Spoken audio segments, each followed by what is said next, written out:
ai mayam puno koi kai pun ba jadi ai ngarang si yang nuai taba akoi kokomi tawrakan de manipur gi sei phara roba lan sigi manung da hantak tonglau bida isa ani lekhidaba adu sia pina kapada isa hum lekhidaba ukhulda egi ta khulni happy khiba sigi khoi sauna ro parjami ama adu kokomina silga salibare liduda egi video ma semakanda on Manipur Hariba post Sina post on cook semaga Taga Pirba Temazavina Simana post on cook semaga Taga Temazava Maramdi I Samaka Kokomi Gana Silga Marangi Yoshi Sansan Bani Hiding a me and the Lana one post on cook Temazagi ai maruina ai awam Manipur da ai namonda ai haise munata hariba April gi tang taruksi eng ngai tono bida amangani bom to le hita bese ahing ina koi khangde ai nukti ge ai sei sanu sali lanfen officer club ta nukti ge ko entry to gi rasa lebani aduda chalo yeng view ai gi soi label later bra ai present oi bro with the bra adu mane to ga ji sanaba lor ga halapa pung mapan sai da ai gi yum ima khong gi yok pani halapa kan da akoi khuna mo kendra gi oina sinam BBF na to kan da hai ba nga ni le gi da ba sigi Amasia pina kabla kita bising matang da ko chogure li masak kani na torom dagi e lekai ge halaman sing club sing na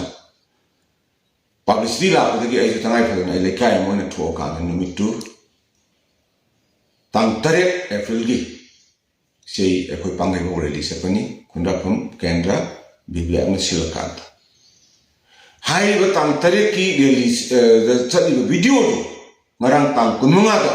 ai amadi ko komi na silkan da Evil a yamba hand axiom of the Putuokanda, Haiba, a woman Manipur, Nana, me and the land, whenever, for the mother quite like Tibani, and I know the hiding is an Tereni Manunda.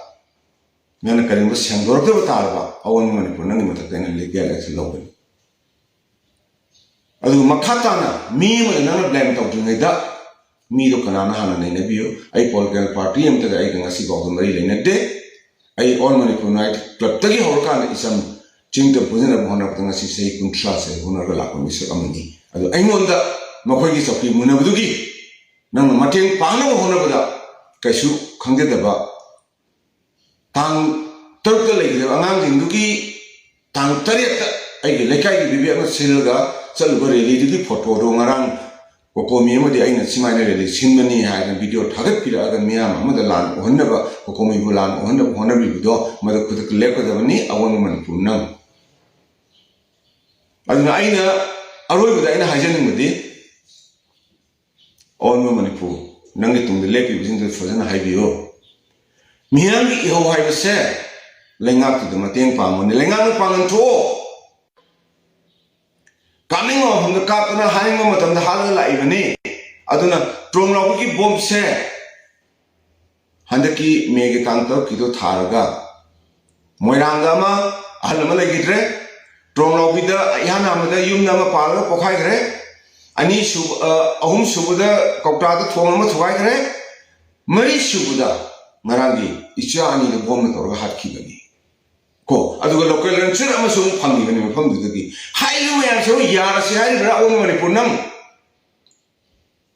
tungdle pi bra on Manipur ki tungdle pi be advice on ko ju yara se hai bra sum hat ko se ko yara se hai bra madu yaro hai gana kokomi na littor ka chobure li ba center ta piu su lo so piu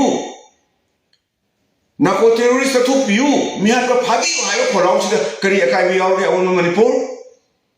Nang mai te ne tabra, nang ku ki ira. Ko aduna athuma tan chento, adu lengai kwai gising su, ai di mihan yaw se na khoi de mateng pam ne ne lowi. Hoi kana kuma lawn mi ai pham tha do na ta du to, madu di mayam mi mar to ki amani lawn mani pen de gi. Adu bo British ki matamda